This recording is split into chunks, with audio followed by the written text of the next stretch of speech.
SSC staff selection commission की तरफ से आपकी बहुत ही बड़ी अपडेट यहाँ पर अनाउंस कर दी गई है। आपकी कंबाइंड ग्रेजुएट लेवल एग्जामिनेशन 2026 की नोटिफिकेशन आपकी रिलीज कर दी गई है। तो सीजीएल की नोटिफिकेशन आपकी आ चुकी है। आपकी पर जो स्टार्टिंग डेट ऑफ एप्लीकेशन है वो आपकी है 21 मई 2026 और इसकी जो लास्ट डेट रहने वाली है अप्लाई करने की वो आपकी है 22 जून 2026। तो 21 मई से लेकर आप 22 जून तक इसमें अप्लाई कर सकते हो कंबाइंड ग्रेजुएट लेवल एग्जामिनेशन की। यहाँ पर जो है इस फॉर्म में आप अप्लाई कर सकते हो।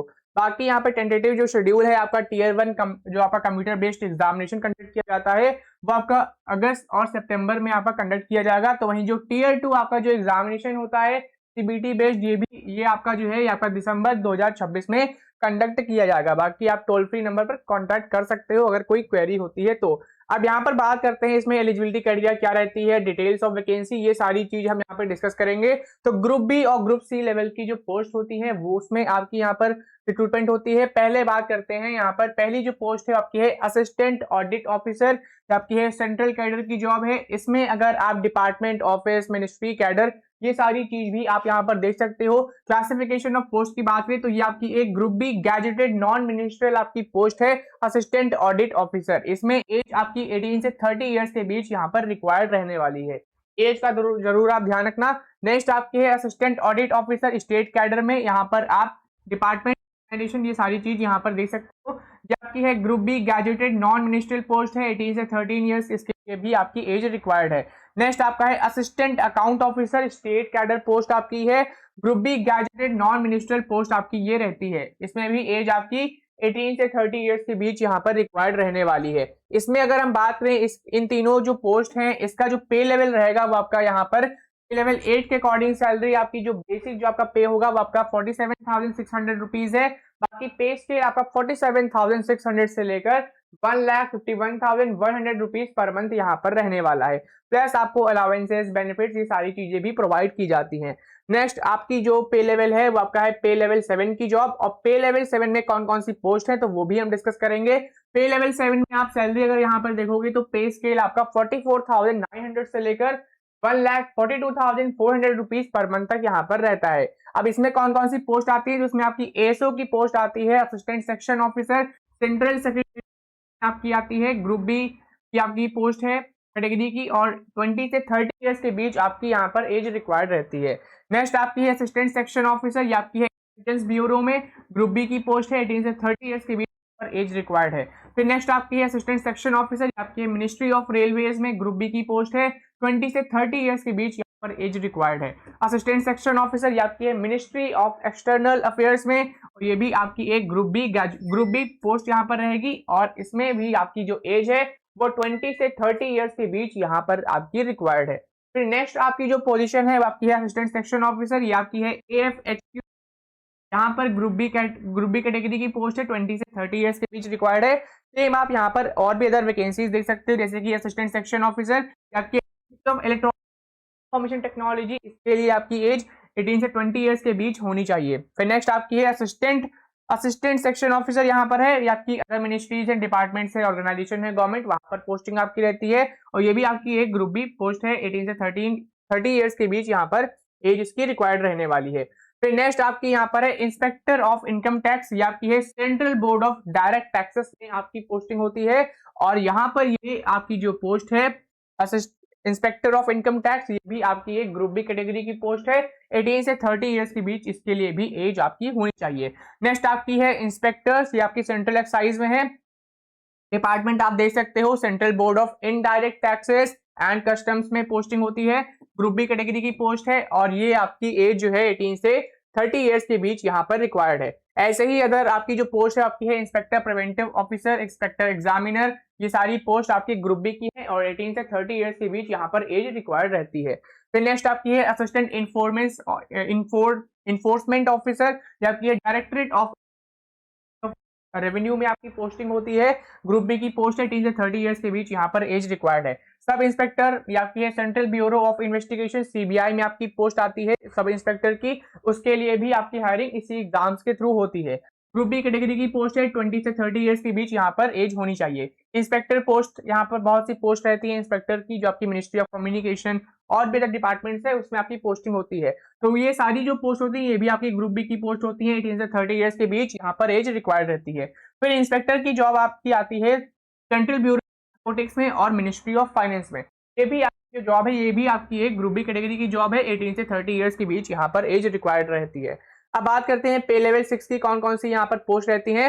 तो पे लेवल 6 में आपकी जो बेसिक सैलरी होती है वो 35,400 रुपीज रहती है। बाकी पे स्केल अगर आप देखोगे तो यहाँ पर 35,400 से लेकर 1,12,400 रुपीज पर मंथ तक यहाँ पर पे स्केल रहता है। ठीक है, पे लेवल आपका रहता है 6 के अकॉर्डिंग। और इसमें कौन कौन सी पोस्ट है, जिसमें आपकी है assistant section officer, other ministries department organisation में पोस्ट आपकी रहती है। ग्रुप बी की पोस्ट 18 से 30 ईयर्स के बीच। एग्जीक्यूटिव असिस्टेंट की पोस्ट रहती है।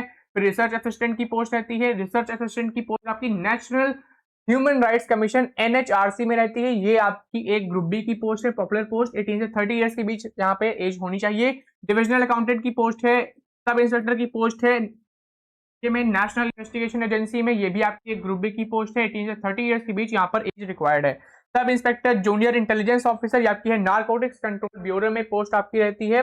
ग्रुप बी की पोस्ट है। 18 से 30 ईयर्स के बीच यहाँ पर आपकी एज रिक्वायर्ड है। ठीक है, बाकी कौन कौन सी पोस्ट है, तो इसमें आपकी है जूनियर स्टैटिस्टिकल ऑफिसर है, स्टैटिस्टिकल इन्वेस्टिगेटर ग्रेड सेकंड आपकी है, ऑफिस सुपरिंटेंडेंट की है, फिर आपकी है सेक्शन हेड की। ठीक है, तो ये सारी आपकी पे लेवल 6 की आपकी पोस्ट है। बाकी एज यहाँ पर आप देख सकते हो सारी ग्रुप बी की पोस्ट है। अब आते हैं पे लेवल 5 पे। तो पे लेवल 5 में आपको मोस्टली ग्रुप सी की ही पोस्ट यहाँ पर मिलेंगी। पे लेवल 5 में आपका 29,000 रहता है। पे स्केल की बात करें 29,200 से लेकर 92,300 रुपीज पर मंथ तक सैलरी आपकी रहती है। प्लस आपको अदर अलाउंसेस बेनिफिट्स ये सारी चीजें भी प्रोवाइड की जाती हैं। ठीक है, इसमें आपकी ऑडिटर की पोस्ट रहती है। आपकी डिपार्टमेंट आप यहाँ पर दे सकते हो। ग्रुप सी की पोस्ट है 18 से 27 ईयर के बीच आपकी एज यहाँ पर होनी चाहिए। ठीक है, तो ये ऑडिटर की पोस्ट यहाँ पर रहती है। और कौन कौन सी पोस्ट रहती है पे लेवल 5 में, तो अकाउंटेंट की पोस्ट है, जूनियर अकाउंटेंट की पोस्ट है। तो ये सारी पोस्ट आपकी रहती है। पे लेवल 5 में आप पे लेवल 4 में आते हैं तो यहाँ पर आप पे स्केल देख सकते हो 25,500 से लेकर 81,100 रुपीज पर मंथ तक सैलरी आपकी रहती है। इसमें भी आपकी ग्रुप सी की पोस्ट आपको मिलेंगी मोस्टली। और इसमें पोस्ट की बात करें पोस्टल असिस्टेंट, शॉर्टिंग ऑफिसर ये आपकी पोस्ट है, सीनियर सेक्रेटेरिएट असिस्टेंट या फिर अपर डिवीजन क्लर्क के नाम से आपकी पोस्ट रहती है इसमें। ठीक है, आप डिपार्टमेंट देख सकते हो कहाँ कहाँ पे आपकी पोस्टिंग रहती है। ये भी आपकी ग्रुप सी की पोस्ट है और इस साइड आपका एज यहाँ पर लिखा है। ठीक है, अब यहाँ पर बात करते हैं और इसमें कौन कौन सी पोस्ट रहती है पे लेवल 4 में। तो सीनियर एडमिनिस्ट्रेटिव असिस्टेंट है, टैक्स असिस्टेंट है, टैक्स असिस्टेंट आपकी है CBIC में है, एक आपकी है CBDT में यानी central board of direct taxes में आपकी पोस्ट है। ठीक है, फिर नेक्स्ट आपकी है सब इंस्पेक्टर की आपकी है नारकोटिक्स में है, मिनिस्ट्री ऑफ फाइनेंस में है, ग्रुप सी की पोस्ट है। और यहाँ पर एज आपकी 18 से 27 के बीच रहनी चाहिए। तो मैंने कंप्लीट बता दिया है पे लेवल 8, 7, 6, 5, 4 तक मैंने बता दिया कौन कौन सी पोस्ट आपकी किस डिपार्टमेंट में रहती है, किस कैटेगरी की पोस्ट है, क्या आपकी एज यहाँ पर रिक्वायर्ड रहती है। ठीक है, बाकी इस नोटिफिकेशन की जो PDF है वो मैंने अपने टेलीग्राम ग्रुप पर अपलोड कर दी है। तो टेलीग्राम ग्रुप को जरूर ज्वाइन कर ले, गवर्नमेंट जॉब अपडेट ग्रुप। ये नोटिफिकेशन आपकी जो PDF है आपकी 132 पेजेस की है। तो इंपॉर्टेंट चीज ही मैं आपको यहाँ पर बताऊंगा इस वीडियो में। बाकी आप जो जनरल इन्फॉर्मेशन है वो आप इस PDF में रीड कर लेना। PDF मैंने ऑलरेडी शेयर कर दी है ग्रुप में। अब यहाँ पर बाकी जो चीजें हैं वो आप चीजें यहाँ पर देख सकते हो। वैकेंसीज रिजर्वेशन क्लेम करने के लिए जरूरी है आपके पास सारी सर्टिफिकेट्स होनी चाहिए। ठीक है, इंडियन सिटीजन अप्लाई कर सकता है। एज यहाँ पर देखोगे एज मैंने बता ही दी है। अपर एज लिमिट में यहाँ पर एज रिलैक्सेशन भी प्रोवाइड किया जाता है जो रिजर्व कैटेगरीज हैं SC ST OBC EWS PWBD, इसके बारे में आप यहाँ पर इंफॉर्मेशन देख सकते हो। ठीक है, अब ये चीज आप यहाँ पर पढ़ सकते हो। ये सारी चीजें मेन टॉपिक आपका क्या है, मेन आपका यहाँ पर सिलेक्शन का प्रोसेस, एग्जाम पैटर्न, ये सारी चीज हम यहाँ पर देखेंगे। तो सेशन का प्रोसेस मैं बता दूं, इसमें आपके 2 एग्जाम होते हैं Tier 1 और Tier 2। ठीक है, दोनों ही आपके CBT बेस्ड होते हैं। ये देखिए एग्जाम पे भी आ गए। तो स्कीम ऑफ Tier 1 जो एग्जामिनेशन है इसमें आपके जो पार्ट हैं वो पार्ट आप यहाँ पर देख सकते हो। 4 पार्ट है का 25 मार्क्स के, 25 मार्क्स के, क्वांटिटेटिव एप्टीट्यूड के 20 आते हैं 50 मार्क्स के, इंग्लिश कॉम्प्रिहेंशन के आते हैं 50 मार्क्स के। ठीक है, but scheme of Tier 1 examination है। स्कीम ऑफ Tier 1 एग्जामिनेशन में और थोड़ा डिटेल में बात करें तो इसमें आपके ये सारे जो क्वेश्चन है, जो सारे पार्ट्स मैंने बताए 4 पार्ट्स आपके हैं ABCD, इसमें आपके मल्टीपल चॉइस क्वेश्चन आपके आते हैं। और इसमें आपका ये बाइलिंगुअल रहता है। जो इंग्लिश कॉम्प्रिहेंशन का जो पोर्शन है सिर्फ वो आपका इंग्लिश में रहेगा। बाकी आपके जो 3 आपके जो पेपर हैं, part A, part B, part C, ये दोनों आपके बाइलिंगुअल रहेंगे, यानी इंग्लिश और हिंदी दोनों में आपको यहाँ पर क्वेश्चन मिलने वाला है। ठीक है। स्कीम ऑफ टीयर 2 एग्जामिनेशन अगर आप देखोगे तो इसमें कौन सा पेपर रहता है, पेपर 1, पेपर 2। ठीक है। अब इसमें आते हैं तो पेपर 1 आपका सेशन 1 का ए जो पार्ट है वो आपका है मैथमेटिकल एबिलिटीज का। इसमें 30 क्वेश्चन आपके आते हैं। यहाँ पर जनरल आते हैं तो पार्ट ए, पार्ट बी आपका कुल मिला के हुआ सेक्शन 1। इसके आपको 60 क्वेश्चन यहाँ पर बनते हैं 180 मार्क्स, यानी एक क्वेश्चन आपका 3 नंबर का यहाँ पर रहता है सेक्शन 1 में। ठीक है। फिर आते हैं सेक्शन नंबर 2 में। सेक्शन नंबर 2 में भी आप 2 पार्ट, कॉम्प्रिहेंशन, जनरल अवेयरनेस, ये दोनों इंग्लिश लैंग्वेज पोर्शन 45 नंबर का रहता है, जनरल अवेयरनेस 25 नंबर का रहता है। तो सेक्शन 2 की अगर बात है तो आपका यहाँ पर 70 मार्क्स, 70 क्वेश्चन यहाँ पर रहते हैं जो कि 210 मार्क्स के रहते हैं। एक क्वेश्चन आपका 3 नंबर का यहाँ पर रहता है। ठीक है। अब सेक्शन 3 में आते हैं तो सेक्शन 3 जो आपका रहता है आपका है कंप्यूटर नॉलेज टेस्ट का। 20 क्वेश्चन आते हैं और 60 मार्क्स का पेपर आपका, ये जो पोर्शन है सेक्शन 3 आपका रहता है। फिर आते हैं सेक्शन 2 पे। सेक्शन 2 में आप आएंगे तो यहाँ पर सेक्शन आपका 4 जो है आपका है डेटा एंट्री स्पीड का। इसमें 1 डेटा एंट्री टास्क रहता है, इसको बस क्वालिफाइंग इन नेचर रहता है, आपको क्वालिफाई करना है ये स्टेज। ठीक है। पेपर नंबर 2 आपकी है स्टैटिस्टिक्स की, रहेंगे 200 मार्क्स का पोर्शन रहेगा। Paper number 2। पेपर नंबर 3 आपका यहाँ पर है general studies, finance and economics. 100 question रहेंगे, 200 मार्क्स का ये पोर्शन आपका यहाँ पर रहता है। ठीक है। अब यहाँ पर जो टीयर 2 है इसमें आपका पेपर 1, पेपर 2 आपके रहते हैं, पेपर 3 आपका अलग जो शिफ्ट होती है उसमें कंडक्ट किया जाता है। पेपर 1 आपका कंपलसरी रहता है। पेपर 1 आपका कौन सा है, तो पेपर 1 जो मैंने आपको सेक्शन बताए थे ये पेपर 1 आपका है, जिसमें आपके 4 सेक्शन रहते हैं। ये है आपका पेपर नंबर 1। पेपर नंबर 1 में 4 सेक्शन है। 4 सेक्शन में भी पहला जो सेक्शन है उसके 2 पार्ट है, मैथमेटिकल एबिलिटी, दूसरा पार्ट इसका है रीजनिंग एंड जनरल एबिलिटी। फिर इसी में आपका जो दूसरा सेक्शन जो आपका है वो आपको उसमें भी 2 पार्ट है, इंग्लिश लैंग्वेज कॉम्प्रिहेंशन है, जनरल अवेयरनेस आपका है। फिर आपका जो थर्ड जो सेक्शन है आपका है कंप्यूटर नॉलेज टेस्ट का, और फोर्थ सेक्शन आपका यहाँ पर रहता है डेटा एंट्री स्पीड का। तो इसको ये चारों सेक्शन मिला के आपका बनता है पेपर नंबर 1। ठीक है। ये पेपर नंबर 1 जितनी भी पोस्ट मैंने बताई सभी के लिए आपका कॉमन रहता है। बाकी कुछ चेंजेस आपके होते हैं पेपर नंबर 2, पेपर नंबर 3 में, तो वो पोस्ट बाय पोस्ट आपके वेरी करते हैं। ठीक है। तो इसी ऐसे ही आपका ये एग्जाम कंडक्ट किया जाता है। जैसे कि अगर आप देखोगे तो पेपर नंबर 2 जो आपका होता है ये किस कैंडिडेट्स के लिए होता है, तो जूनियर स्टैटिस्टिकल ऑफिसर जेएसओ के लिए यहाँ पर रहता है। ठीक है।